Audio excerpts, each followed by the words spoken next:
چلیے آگے بڑھتے ہیں اور آدم علیہ السلام کا واقعہ ہم کچھ آپ کے سامنے رکھتے ہیں. ٹھیک، اللہ رب العزت نے جو ہے قرآن کے اندر سورہ بقرہ سورہ نمبر 2 آیت نمبر 30 سے لے کر 39 30 to 39 پہلے جو شروع ہو رہا قرآن یہ واقعہ، اور یہ پہلا ہی واقعہ قرآن کا فرسٹ یہ چل رہا ہے. تو اللہ سبحانہ تعالیٰ فرماتا ہے اور کہتا ہے وَإِذْ قَالَ رَبُّكَ لِلْمَلَائِكَةِ إِنِّي جَاعِلٌ فِي الْأَرْضِ خلیفہ. اب اللہ فرما رہا ہے اور اللہ نے جو ہے فرشتوں کو یہ کہا کہ میں زمین میں اپنا خلیفہ نائب بنانے والا ہوں. خلیفہ سے مراد ایسی نسل، ایسے لوگ جو ایک کے بعد ایک آتے جائیں گے اور پہلے کی پوزیشن دوسری والی لے لیں گے، دوسری کی پوزیشن تیسری والی لے لیں گے. خلیفہ سمجھتے ہیں ایک کے بعد ایک آنے والا. اسی لیے رسول اکرم صلی اللہ علیہ وسلم کے بعد جو شخصیت کو مسلمانوں کا لیڈر بنایا گیا اس کو خلیفۃ الرسول کہا گیا، جو ابوبکر صدیق رضی اللہ عنہ کا لقب تھا. خلیفۃ الرسول، نبی کے بعد آنے والا. ٹھیک ہے، تو خلیفہ مطلب ایسی نسل اللہ بنانے والا ہے جو ایک کے بعد آئیں گے. اچھا کس کو کہا اللہ نے؟ وَإِذْ قَالَ رَبُّكَ لِلْمَلَائِكَةِ، کہ اللہ سبحانہ تعالیٰ فرمائے کہ جب اللہ نے فرشتوں سے کہا کہ میں زمین پہ جو ہے خلیفہ بنانے والا، ایک ایسی نسل، ایسی مخلوق جو ایک کے بعد ایک آئیں گی اور پہلے کی پوزیشن اس کے بعد آنے والے لے لیں گے پوسٹ. فرشتوں خبر دی، فرشتوں خبر دی تو اس سے بات تو طے ہو گئی. فرشتے پہلے سے بنے ہوئے، اللہ کی یہ بھی مخلوق ہے لیکن پہلے سے بنی ہوئی مخلوق ہے. ٹھیک، اور اللہ تعالیٰ ان کو خبر دے رہا ہے ایک چیز کی کہ میں ایک نسل، ایک مخلوق پیدا کرنے والا ہوں دنیا کے اندر. ٹھیک ہے، اصل دیکھیے یہ ہے کہ فرشتوں کے تعلق سے کہ کیا فرشتے اللہ کو دیکھتے تھے، ان کو کیسے پتہ چلتا تھا؟ تو فرشتے اللہ کے بہت مقرب بندے ہیں، یاد رکھیے. ٹھیک ہے، اس میں سے کچھ وہ ہے جو اللہ کا عرش اٹھائے ہوئے ہیں، کچھ وہ ہے جو وحی لاتے ہیں، کچھ بارش برساتے ہیں. ٹھیک ہے، تو ان کا رب انہیں حکم دیتا ہے اور وہ اپنے رب کو جانتے ہیں. اس لیے کہ فرشتے جو ہے وہ کبھی گناہ نہیں کر سکتے، معصیت نہیں کرتے، منمانی نہیں کر سکتے، خود کی کوئی چوائس نہیں ہے. اللہ نے ان کو بنا دیا اور وہ جو اللہ کہتا ہے وہی کرتے ہیں. مطلب عبادت صرف ان کا مقصد ہے اور اسی میں لگے رہتے ہیں. تو فرشتے مختلف کاموں کے لیے بنائے گئے اور وہ جانتے ہیں ان کے رب کا حکم، ان کا رب جو انہیں حکم دیتا ہے. تو اللہ تعالیٰ فرماتا ہے اور کہتا ہے قالوا اتجعل فیہا من یفسد. فرشتوں نے کہا ایسی مخلوق کو کیوں پیدا کرتا ہے جو زمین میں فساد کرے، خون بہائیں گے ایک دوسرے کا. اب کوشچن یہ ہے کہ فرشتوں کو جب اللہ خبر دے رہا ہے میں ایک بنانے والا مخلوق، اور فرشتے بول رہے ایسی مخلوق کیوں بنا رہا ہے جو کیا کریں گی؟ فساد کریں گی، خون کریں گی. تو یہ فرشتوں کیسے پتہ چلا کہ یہ فساد کرنے والے ہیں یا خون کرنے والے ہیں؟ ہاں یہ علم تو ان کو کیسے ہوا؟ جی، سوال بنتا ہے. تو اس کے تعلق سے مفسرین لکھتے ہیں شاید شیاطین، جن جو تھے، جن اللہ نے جنوں کو پہلے پیدا کر دیا تھا. مطلب ابلیس تو تھا ہی، تفصیلات آئیں گی، لیکن دوسرے بھی جن پیدا ہو گئے تھے شاید، اور فرشتے ان کی حالت دیکھ چکے تھے جب انہیں بھیجا گیا تو کتنا لڑا انہوں نے ایک دوسرے سے. تو وہ ایکسپیرینس کے بنیاد پر وہ بات کر رہے ہیں فرشتے، جو انہوں نے دیکھا اس ایکسپیرینس کی بنیاد پہ وہ کہہ رہے ہیں کہ ایسی مخلوق کیوں پیدا کرتا ہے جو زمین میں فساد مچائے اور کیا کرے؟ خون بہائے. ٹھیک، اللہ نے فرمایا اور فرشتے نے آگے فرما اور کہا وَنَحْنُ نُسَبِّحُ بِحَمْدِكَ وَنُقَدِّسُ لَكَ. جب کہ ہم تو تیری تسبیح بیان کر رہے ہیں، تیرا تقدس بیان کر رہے ہیں، ٹھیک ہے، تیری حمد، تیری پاکیزگی بیان کر رہے ہیں، پھر کیا ضرورت ہے اس کی؟ قَالَ إِنِّي أَعْلَمُ مَا لَا تَعْلَمُونَ. اللہ نے کہا میں جانتا ہوں میں کیا کر رہا ہوں تم نہیں جانتے. پھر اس کے بعد اللہ تعالیٰ نے آدم علیہ السلام کو بنایا، پیدا کیا. پھر آدم علیہ السلام کو نام سکھائے ساری چیزوں کے، اور جب کہا آدم علیہ السلام فرشتوں کو کہ بتاؤ اگر تم ان چیزوں کے نام بتا سکتے ہو، فرشتوں نے کہا کہ ہم تو نہیں بتا سکتے. کیوں؟ کیونکہ ہم کو تو اس کا علم ہی نہیں ہے سوائے اس کے جو تو نے دیا ہے.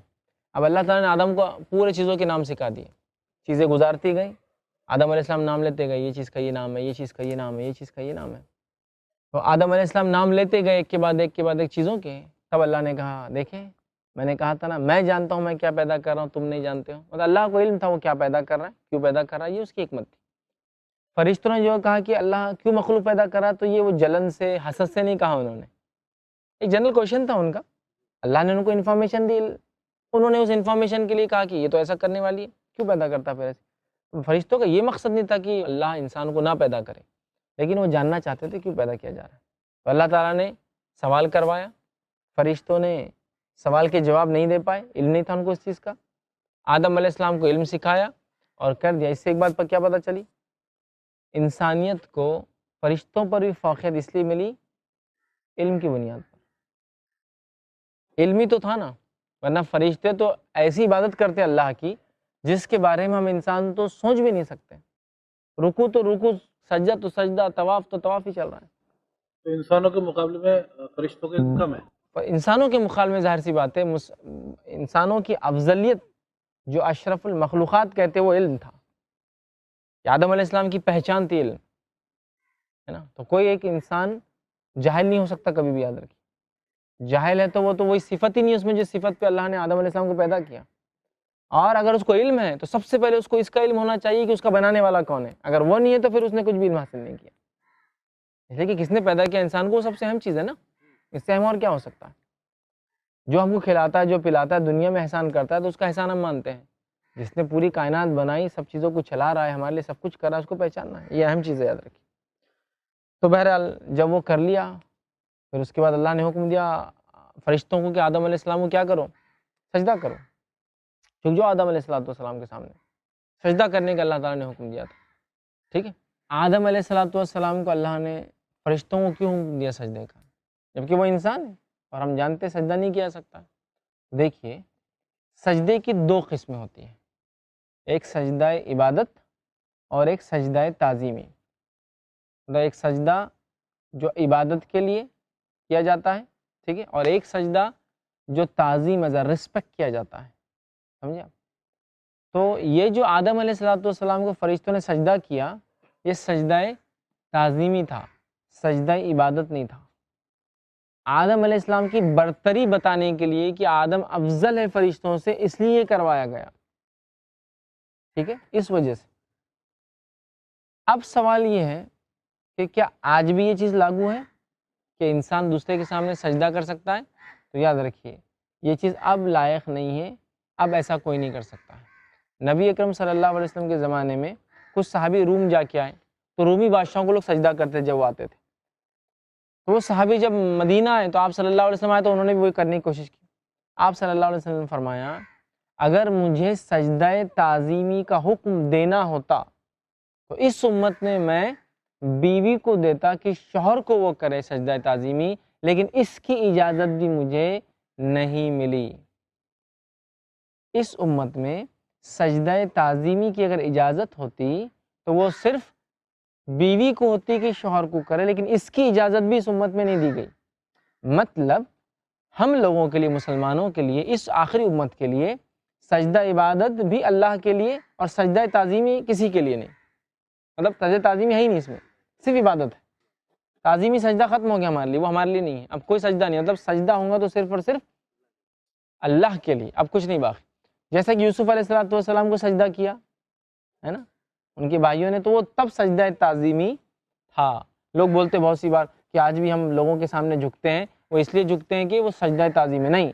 اب سجدہ تعظیمی اس امت میں اگر ہوتا کسی کے لیے تو وہ صرف اور صرف بیوی کے لیے ہوتا کہ شوہر کو کرے، لیکن اس کی بھی پرمیشن نہیں ہے. اس سے ایک اور بات پتہ چلی کہ شوہر کا کتنا مقام ہے. اور شوہر کو ایک بڑا مقام دیا اسلام نے اور شریعت نے. عیسیٰ علیہ السلام کے زمانے میں بھی ہم دیکھتے ہیں کچھ واقعات ملتے ہیں، لیکن نبی اکرم صلی اللہ علیہ وسلم نے اس کی بھی ممانعت کر دی. اب یہ سجدہ بھی تعظیم والا کسی کو نہیں ہو سکتا، یہ اس امت میں حرام ہے. اب یاد رکھیں، یہ بات کلیئر ہونا چاہیے ہمارے سامنے. تو یہ سجدہ تعظیمی کا جو اللہ تعالیٰ نے فرشتوں کو حکم دیا، سب کے سب سجدہ کر لیے سب نے، سوائے ابلیس کے، شیطان کی. ٹھیک ہے، اس لیے کہ اس نے کیا کیا؟ آبا واستکبر، اس نے انکار کیا، تکبر کیا، وکان من الکافرین، اور کافروں میں سے ہو گیا. اللہ نے کہا تو بہت ساری جگہ قرآن واقع آتا ہے کہ اس نے کیوں انکار کیا، وجوہات کیا تھی، تمام تر تفصیلات جو قرآن ڈسکس کرتا ہے. ظاہر سی بات تکبر کرنا گناہ کبیرہ ہے، اور یہ بہت بڑا گناہ ہے، کیونکہ یہ وہ گناہ ہے جو شیطان نے سب سے پہلے کیا. اس نے شرک نہیں کیا، لیکن سب سے پہلا گناہ اس نے کیا کیا؟ تکبر کیا. تکبر کر کے اللہ کے احکام کو جھٹلایا اور کافر ہو گیا. تو اللہ کے حکم کو جھٹلانا آدمی کافر ہو جاتا ہے.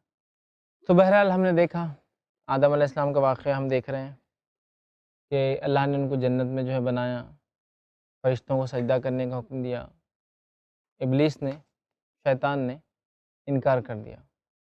تھوڑا سا یہاں رک کر ابلیس کے بارے میں دیکھ لیتے ہیں، کیونکہ اس نے انکار کر دیا، تکبر کیا، آبا واستکبر وکان من الکافرین. تکبر کیا، انکار کیا، تکبر کیا اور کافروں میں سے ہو گیا. تو ابلیس کون تھا یہ بھی دیکھ لیتے ہیں. کیا وہ فرشتہ تھا؟ کیونکہ حکم تو فرشتوں کو تھا سجدے کا. پھر ہم بولے کہ ابلیس نے سجدہ نہیں کیا اس نے اور تکبر کیا.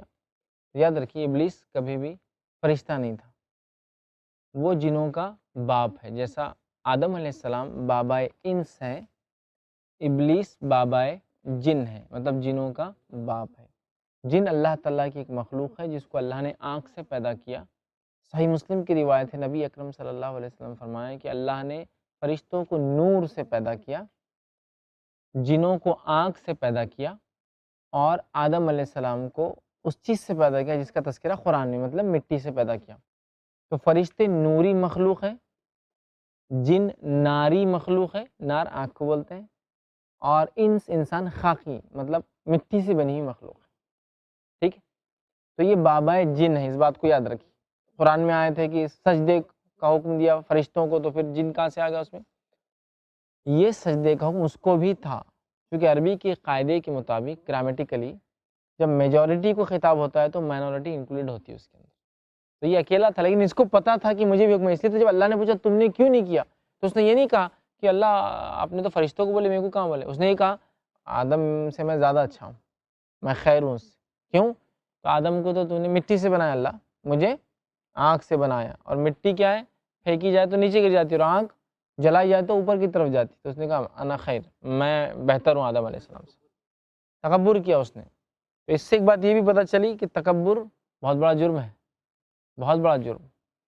اس لیے کہ شیطان کی جو پہلی خطا اور غلطی تھی وہ یہی تھا جس کو ہم تکبر بولتے ہیں. آگے ہم اور کچھ چیزیں اس میں دیکھیں گے تکبر سے کیا نتیجہ نکلا. کہ قرآن میں کتنے نبی ہیں، مطلب کتنے نبیوں کے نام ہیں، ان کے تذکرے ہیں. تو قرآن میں کل 25 انبیاؤں کے تذکرے ہیں، 25 نبیوں کے نام ہیں، ان کا تذکرہ، ان کا ذکر ہے. اس کے علاوہ کچھ کے تذکرے نام نہیں ہے، لیکن جس کو علماء لکھتے ہیں کہ یہ شاید اس نبی کا واقعہ تھا، لیکن نام نہیں ملتا ہے. تو اگر نبیوں کے نام سے اگر آپ کو چاہیے تو 25 نام آتے ہیں انبیاؤں کے قرآن کے اندر.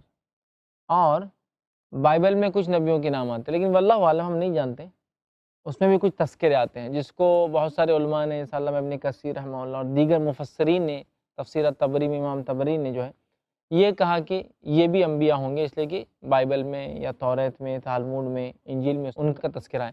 تو ایسا سب ملا لیں تو 75 ہو جاتے ہیں، پھر 50 ایک اور زائد آتے ہیں اس کے اندر. بہرحال واللہ عالم، لیکن 25 کا تو اللہ نے نام لیا ہے. اتنے لاکھوں میں سے 1,24,000 میں سے 25 کا نام ہی آیا ہے، انہی کا تذکرہ ہے.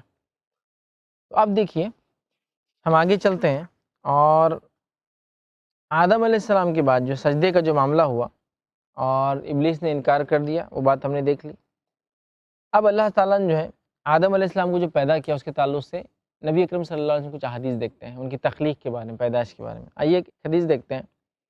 وہ حدیث اس طرح سے ابو موسیٰ اشعری رضی اللہ عنہ حدیث کے راوی ہیں، وہ فرماتے اور کہتے ہیں، یہ جو روایت ہے مسند احمد کی ہے، آپ نے فرمایا کہا کہ اللہ تعالیٰ نے آدم علیہ السلام کو تمام زمین سے جمع کی گئی مٹی سے پیدا کیا. اسی لیے آپ ابن آدم کے اتنے کلر ہوتے ہیں، کوئی سیاہ فام ڈارک رنگ کا ہوتا ہے، کوئی جو ہے گورا ہوتا ہے، ٹھیک ہے، کوئی پیلا ہوتا ہے، مطلب کلر کے اعتبار سے. اور اس کے بیچ کے جتنے آپ نے فرمایا کلر سب ہوتے ہیں اس کے اندر. اور کیونکہ مٹی الگ الگ جگہ سے اٹھائی گئی تھی تو ابن آدم کا مزاج، انسان کے مزاج میں وہ باتیں آ گئی. کچھ نرم مزاج ہوتے ہیں، کچھ سخت مزاج ہوتے ہیں، وہ مٹی کا اثر ہے وہ. اور اس کی وجہ سے رنگت بھی ہماری مختلف ہوتی ہے، کلر. اور ساتھ میں مزاج جو ہوتا ہے نا سخت و نرم، وہ بھی مٹی کا اثر ہے. جس مٹی سے ہم کو پیدا کیا گیا، یہ ہمارے والد آدم علیہ السلام کو پیدا کیا گیا. تو یہ حدیث بالکل واضح کر رہی ہے کہ ہمارے رنگ، ہمارا مزاج، ہمارا رنگ اور مزاج یہ اس مٹی پہ ڈیپینڈ ہے جس سے ہم بنے ہوئے، مختلف جو لوگوں کے مزاج ہوتے ہیں. بہرحال آدم علیہ السلام سے پہلے کیا دنیا تھی؟ دیکھیے اس کو ہم ایسا کہہ سکتے ہیں کہ جس طرح سے آدم علیہ السلام کو اللہ نے بنایا، ان کی فطرت میں خطا کرنا ہے، اسی لیے انسان خطا کرتا ہے. وہ بھول گئے، اسی لیے انسان بھی بھولتا ہے. سمجھ رہے ہیں؟ تو اسی طرح جنوں کو بنایا، ان کی فطرت میں بھی ساری چیزیں ہیں. بس آدم علیہ السلام اور ابلیس میں فرق یہ ہے، نہیں وہ تو ہے آگ اور مٹی کا، فرق یہ ہے خطا دونوں نے کی. آدم نے معافی مانگ لی، ابلیس نے نہیں مانگا. بس فرق اتنا ہی ہے. بس خطا آدم علیہ السلام نے بھی کی، خطا ابلیس نے بھی کیا. ابلیس نے توبہ نہیں کیا بس. تو آدم علیہ السلام اور ابلیس میں شیطان نے فرق یہی تھا کہ آدم علیہ السلام نے توبہ کر لی غلطی ہونے کے بعد اور ابلیس نے نہیں کیا ترک.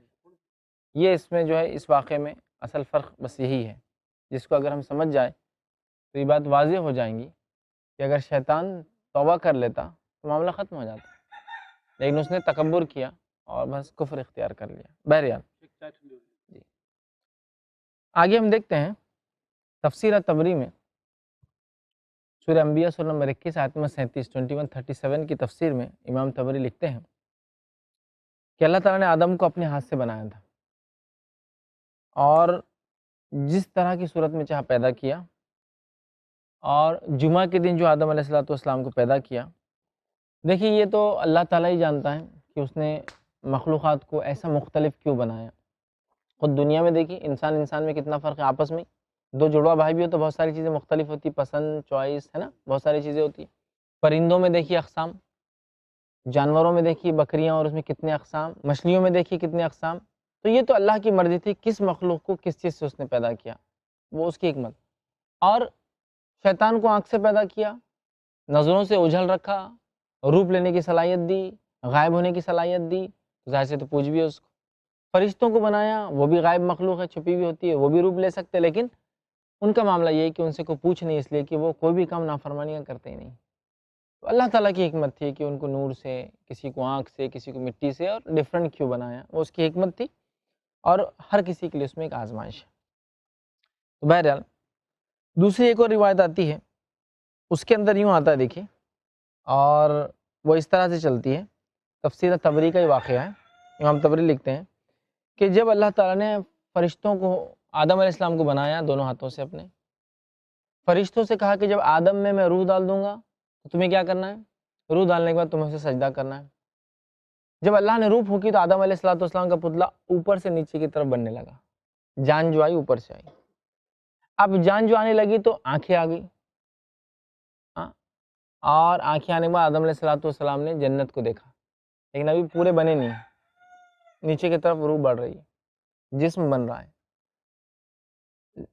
آنکھوں سے نیچے ہوتا تو آپ کو چھینک آئی.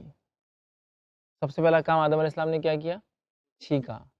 چھینکنے کے بعد الحمدللہ کہا. ایک روایت میں آتا اللہ تعالیٰ نے ان سے کہا ہے آدم جب تم یہ عمل کرو گے چھینکنے کا تو کیا کہوں گے، الحمدللہ. اور اللہ تعالیٰ نے جواب دیا یرحمک اللہ، اور کہا یہ جواب تمہاری نسلوں کا بھی رہے گا اس معاملے میں. سب سے پہلا کام چھینک اور الحمدللہ کہا، اور اس کے جواب میں یرحمک اللہ، ٹھیک ہے، کہ اللہ تم پر رحم کرے. اور یہی تعلیمات اسلام ہم کو دیتا ہے، جب بھی چھینک آئے الحمدللہ کہنا چاہیے. اور چھینک وہ عمل ہے جو لیا جا سکتا ہے اور لینا چاہیے. سائنٹیفکلی بھی چھینک لینا چاہیے، اس لیے کہ بہت سارے جراثیم وغیرہ ناک کے ذریعے نکل جاتے ہیں، اور جمائی کو لینے سے منع کیا گیا ہے. لیکن کتنی عجیب بات ہے، آج ہم لوگ جمائی بالکل ایک دم منہ کھول کے لیتے ہیں اور چھینک کو روک دیتے ہیں، کہ تو چھینک ایٹیکیٹ کے خلاف ہے، اور جمائی لینے سے باس کو پتہ چل جاتا ہے کہ میں بہت تھک گیا، نوکری، اب ٹائم ہوگا جانے کا. حدیث سے منع ہے، جمائی کو روکو، جتنی یوننگ روکو روکو روکو، کیونکہ ابن آدم جو کرتا ہے منہ کھول کے تو شیطان ہنستا ہے اور سستی ڈال دیتا ہے، سستی.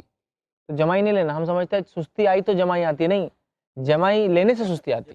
تو جمائی سستی سے نہیں آتی، جمائی لینے سے سستی آتی. حدیث میں شیطان کیا کرتا، سستی ڈالتا، لو جمائی، سستی لو. چھینک لینا چاہیے، اس کے بعد الحمدللہ کہنا چاہیے، سننے والا یرحمک اللہ کہے. پھر حدیث میں تو آتا ہے کہ جس نے چھینک لی وہ اس کو اور جواب دے، یہدیک اللہ ویصلح بالکم، اللہ تجھے ہدایت دے، تیرے معاملات کی اصلاح کرے. اتنا سب آتا ہے. اور چھینک کا جواب دینا واجب ہے، لیکن ہم لوگ نہیں کرتے. اور آدم علیہ السلام کا پہلا عمل چھینک لی، جواب وغیرہ سب کچھ ہو گیا. اب روح نیچے کی طرف جانے لگی. اب روح پوری کمپلیٹ نہیں ہوئی تو آدم علیہ السلام نظروں سے دیکھا جنت کی نعمتیں، تو پیر نہیں بنے اور بھاگنے کی کوشش کرنے لگے. پیر تیار نہیں ہوئے، بھاگنے کی کوشش کرنے لگے.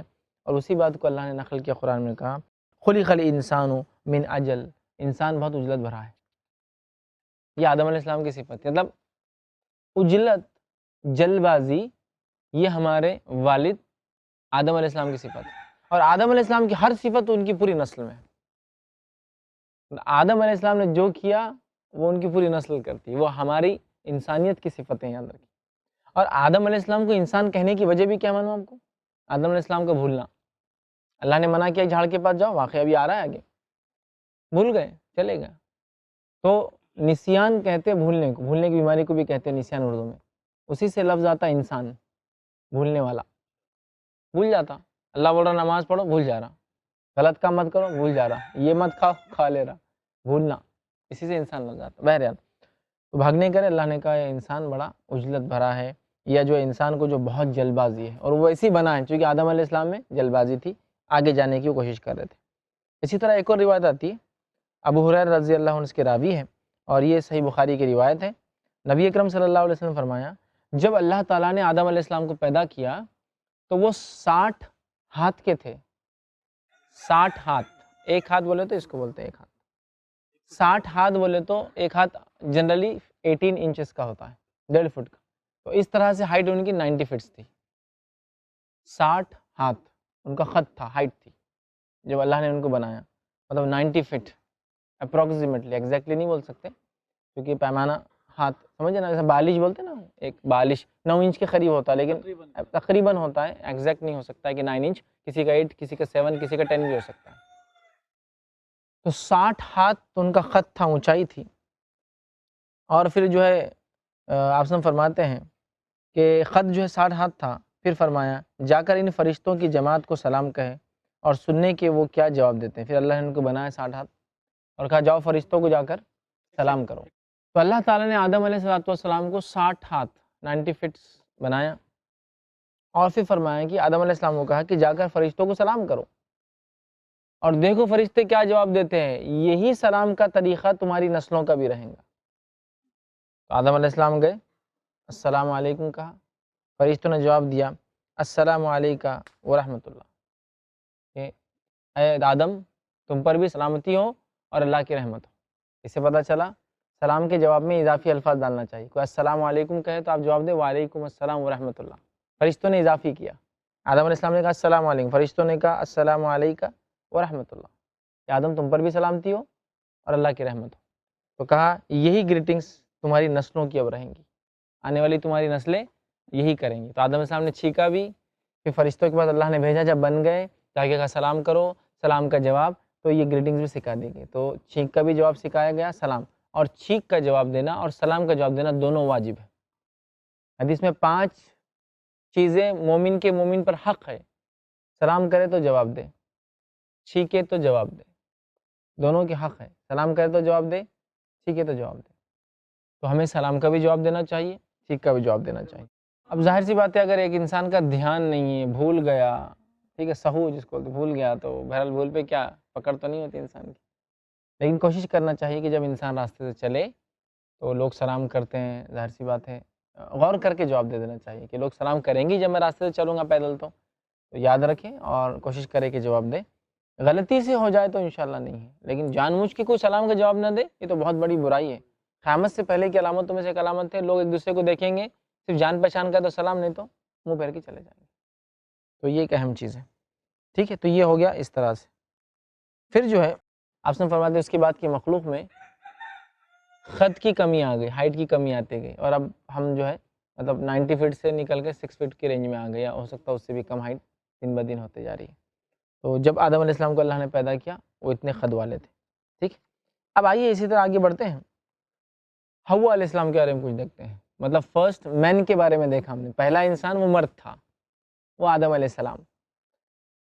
دوسرے انسان جو تھے وہ حوا علیہ السلام، جو آدم علیہ السلام کی بیوی ہے سمجھ لیجیے، اور وہ دوسرے انسان ہیں انسانوں کے اعتبار سے، لیکن عورتوں میں پہلی عورت ہے.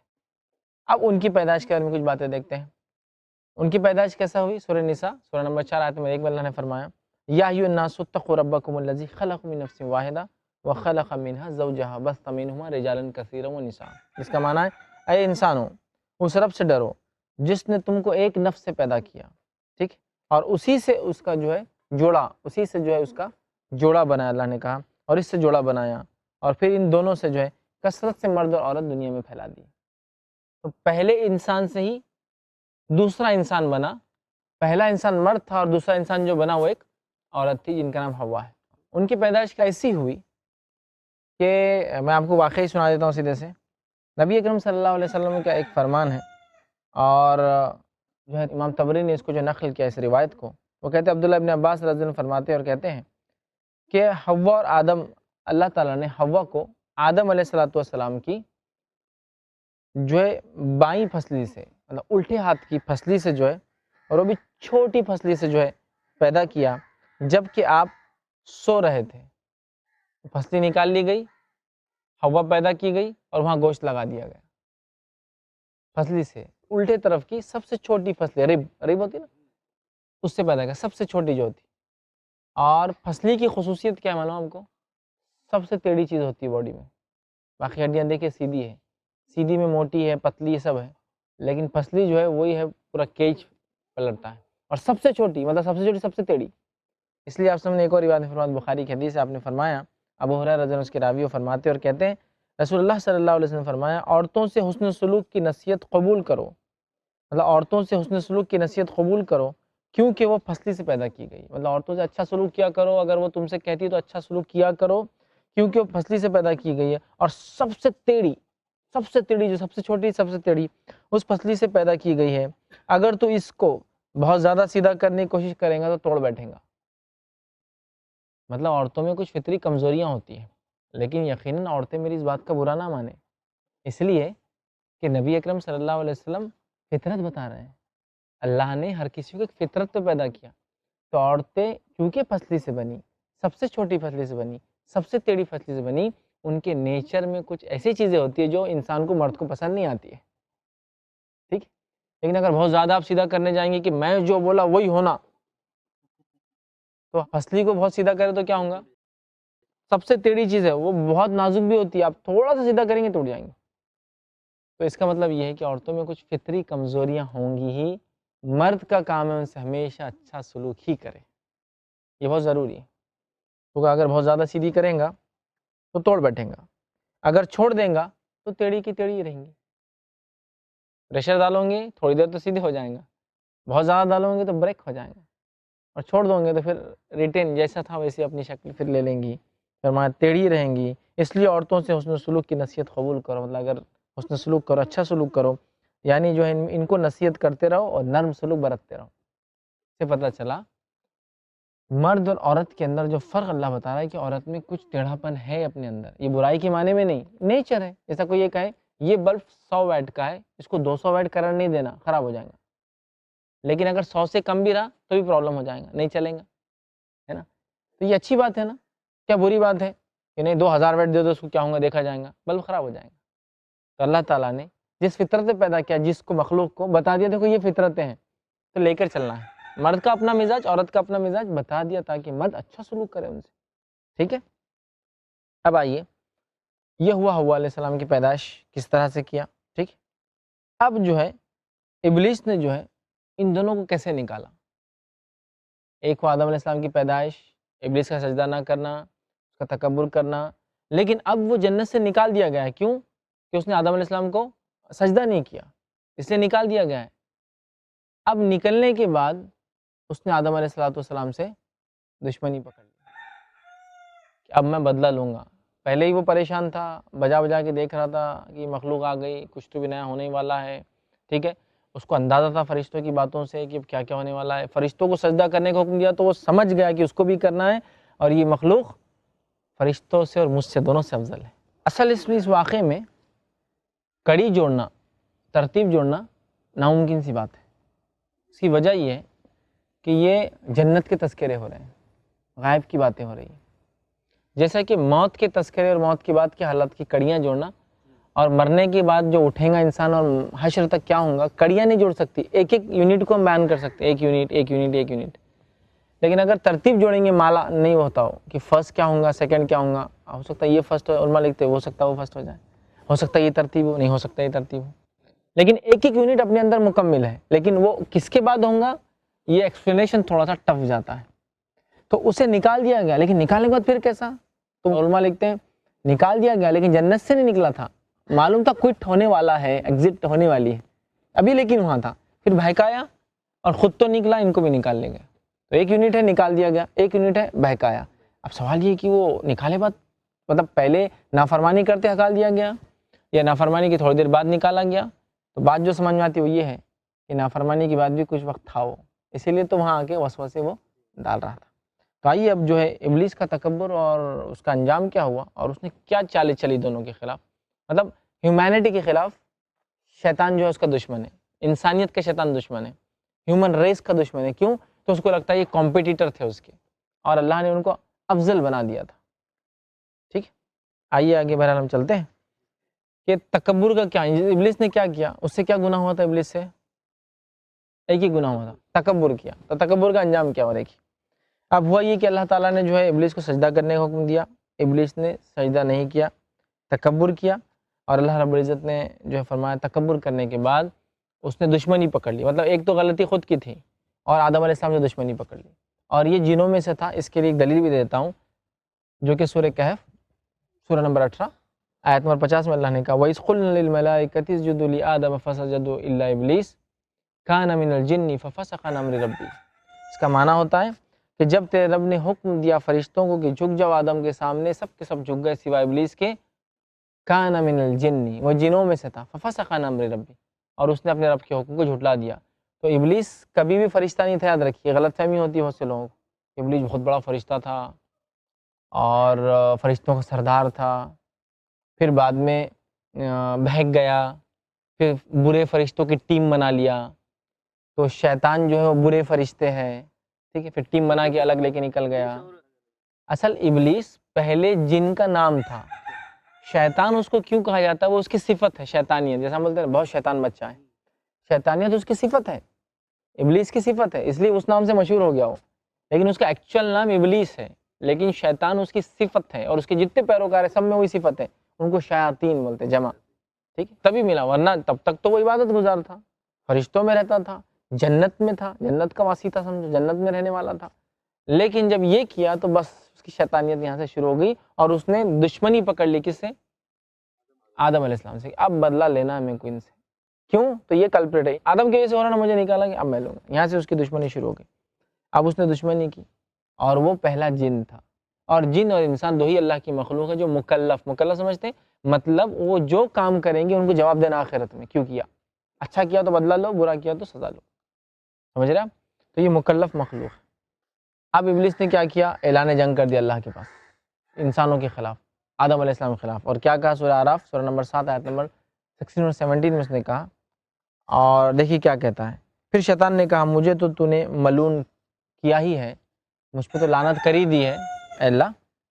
آگے اللہ اس نے کہا میں بھی تیرے سیدھے راستے پر ان کو گمراہ کرنے آؤں گا, مجھے مہلت دی جائے, اور اس کو قیامت تک کے لیے مہلت ہے.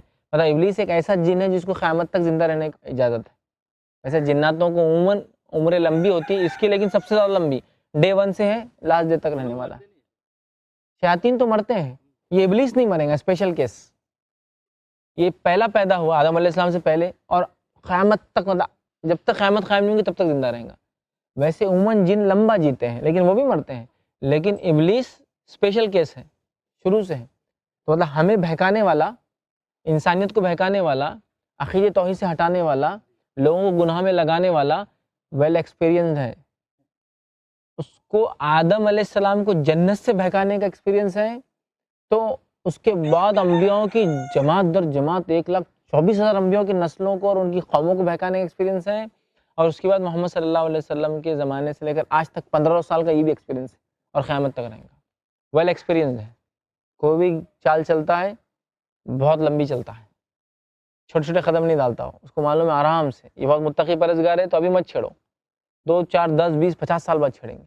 یہ نسل نہیں بگڑی چلیں گا, اس کے بچوں کو بھی بگڑاؤں گا, چھوڑنا تو نہیں. میں نے اسے چیلنج دے دیا, تو کہا اللہ تو نے تو مجھے ملعون کر دیا, لعنت والا کر دیا, اب میں سیدھی راہ میں بیٹھوں گا تیرے, ٹھیک ہے, بیٹھوں گا, پھر ان کے آگے پیچھے اور دائیں بائیں سے ان کے پاس آؤں گا, آگے پیچھے دائیں بائیں سے ان کے پاس آؤں گا. اور کہا اور تو ان میں سے اکثر کو شکر گزار نہیں پائیں گا, اکثر کو ناشکری کراؤں گا, اکثر تیرے شکر گزار نہیں ہوں گے, اسی لیے بولتے ہیں ناشکری کرنا کفر ہے, یاد رکھیے. تو بہرحال ابلیس نے جو دشمنی لی اور یہ وعدہ کر لیا کہ اب میں ہر طریقے سے تم لوگوں کو جو ہے, انسانوں کو جو ہے گمراہ کروں گا, ٹھیک ہے, اور یہ وعدہ کر کے اللہ تعالیٰ سے جو ہے وہ آ چکا ہے, ٹھیک. اب جو ہے یہ وعدہ کرنے کے بعد جو اس کی دشمنی, مطلب اس سے ہم کو سمجھ میں آ رہی ہے کہ ہر طرح سے ہم پہ اٹیک کرنا چاہتا ہے. اب ابلیس کو جنت سے نکال دیا گیا. تو اللہ تعالیٰ نے ابلیس کو کیا کیا؟ پھر لعنت کی، نکال دیا، اس کو جنت سے نکال دیا. اب ابلیس نے کیا کیا؟ یہ ٹھان لی کہ میں چونکہ نکالا گیا ہوں وجہ آدم، اب مجھے ریونج، بدلہ لینا ہے آدم سے. ٹھیک ہے. اور یہ دشمنی کو سمجھنا ہم انسانوں کے لیے بہت زیادہ ضروری ہے.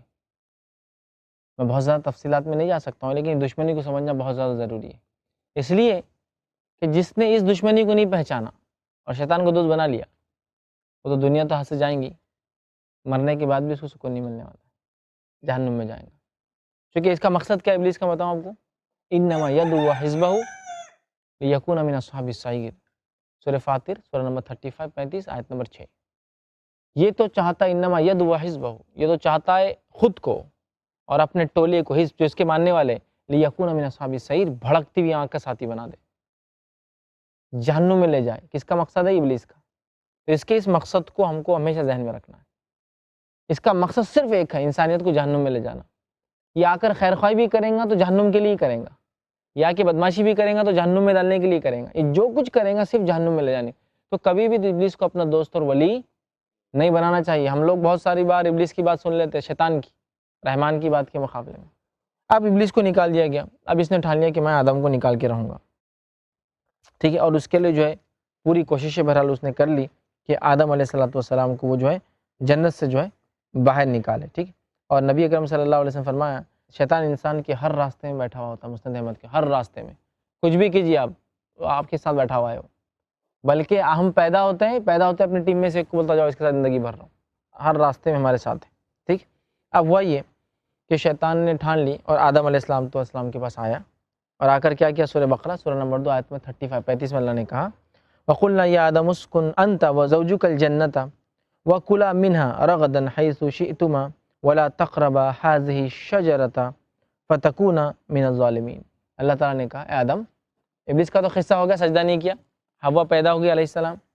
اب آدم علیہ السلام کو اللہ نے کہا، آدم تم اور تمہاری بیوی سکون کے ساتھ جنت میں رہو، کھاؤ پیو میوے وغیرہ، لیکن وَلَا تَقْرَبَا هَٰذِهِ الشَّجَرَةَ، یہ جھاڑ کے پاس مت جانا. ایک جھاڑ تھا، وہ کیوں منع کیا؟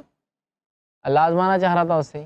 جیسے ہم کو کہہ دیا یہ حرام ہے شراب، مت پیو، آزمائش، پھر بھی پیئیں گے سزا ملیں گی، نہیں پیئیں گے اجر ملے گا کہ اللہ نے ایک چیز سے منع کیا، میرا بندہ دیکھو نہیں پیا. آزمائش تھی وہ. ایمان بغیر آزمائش کے نہیں ہوتا ہے. ٹھیک ہے. تو کہا سب کھاؤ پیو، یہ جھاڑ کے پاس مت جانا، اگر اس کے پاس گئے تو تم اپنے نفس پہ ظلم کر بیٹھو گے. اب ہوا کیا؟ شیطان آیا. ٹھیک ہے. شیطان آیا اور آدم علیہ السلام کو کہا، ارے یہ تو بہت خاص جھاڑ ہے. وسوسہ ڈالا اس نے دل میں، یہ تو بہت خاص جھاڑ ہے، جو اس جھاڑ کو کیا کریں گا، اس کا پھل کھا لیں گے نا، ہمیشہ کی زندگی ملیں گی، سمجھے، اور ایسی سلطنت ملیں گی جو کبھی نہ ختم ہو. ایک جگہ بولا فرشتے بن جاؤں گے یہ کھا کر، اینجلز بن جاؤں گے، بادشاہت مل جائیں گی، اور کبھی نہ ختم ہونے والی بادشاہت، اور ہمیشہ زندہ رہوں گے. اب دیکھو، ہمیشہ زندہ رہنا کون نہیں چاہتا؟ کون سا ایسا آدمی اس کو بولے کہ ملک مل جائیں گا ایک کام کرے تو؟ ملک، سلطنت، ملک تھا، مطلب دنیا، مطلب سب کچھ تھا جو انسان چاہتا ہے، ہمیشہ جینا، پیسہ، مال دولت، سب کچھ. اس نے وہی آ کے کہا کہ میں تو بہت خیر خواہ ہوں تمہارا. وسوسہ، شیطان کے وسوسے سمجھتا ہے، وسپرس، دل میں آ کے بات ڈالتا ہے، ایسا کر لو، ویسا کر لو، یہ غلط ہے، یہ صحیح ہے، یہ کر لو، تھوڑا سا تو کر لو، ارے اس میں پیسہ کتنا ہے دیکھو نا، خالی حرام حلال سمجھیں گے تو پھر کام کیسا ہوگا. وہ آ کے بہکاتا ہے انسان کو. تو اب کیا ہوا؟ اس نے آ کر جو ہے آدم علیہ السلام اور حوا علیہ السلام کو مکمل طور سے بہکانا شروع کیا. ٹھیک ہے. اور اس نے کیا کیا کہ ان دونوں کو جو ہے بہکایا، اور اللہ نے فرمایا فَأَخْرَجَهُمَا مِمَّا كَانَ فِيهِ، اللہ نے جو جنت میں ڈالی تھی اس سے نکالے گئے. کیوں؟ تو انہوں نے وہ پھل کو دونوں نے کھا لیا. مطلب وہ جو آزمائش تھی پھل، اس میں وہ جو ہے ناکام ہو گئے، خطا ہو گئی، وہ پھل کو انہوں نے کھا لیا. اللہ سبحانہ تعالیٰ فرماتا ہے، اور شیطان نے کیا کیا دیکھیں، سنی وہ الفاظ بھی قرآن نے دیکھا، فَوَسْوَسَ لَهُمَ الشَّيْطَانُ، تو شیطان نے کیا کیا؟ وسوسہ ڈالا. ٹھیک، وسوسہ ڈالا، اور وسوسہ ڈالنے کی وجہ سے جو ہے انہوں نے پھل کھا لیا. پھل کھاتے ہی جو چیز ان سے چھپی تھی وہ کھل گئی. اور آج بھی شیطان ابن آدم کو ایسی بہکاتا ہے، آج بھی وہ انسانوں سے وہ چیز جو اللہ نے چھپائی، اب اللہ کہہ رہا چھپا کے رکھو ستر، اب کھولنے لگاتا ہے. جب سمجھ دی انہوں نے چھپانے لگے، اب کھولنے لگاتا ہے ستر کھولو، مطلب بے کرو، بے شرمی کرو، زنا کرو اور سارے فاحش کاموں میں انسانوں کو لگاتا ہے. یاد رکھیے. اب اس کے بعد کیا ہوا، اس نے وسوسہ ڈالا اور اللہ رب العزت نے پہلے تو کہا فرشتے بن جائیں گے، ہمیشہ جئیں گے. دوسری جگہ کہا اللہ رب العزت نے فوسوس الیہ الشیطان قال یا آدم هل ادلک علی شجرۃ الخلد وملک لا یبلی.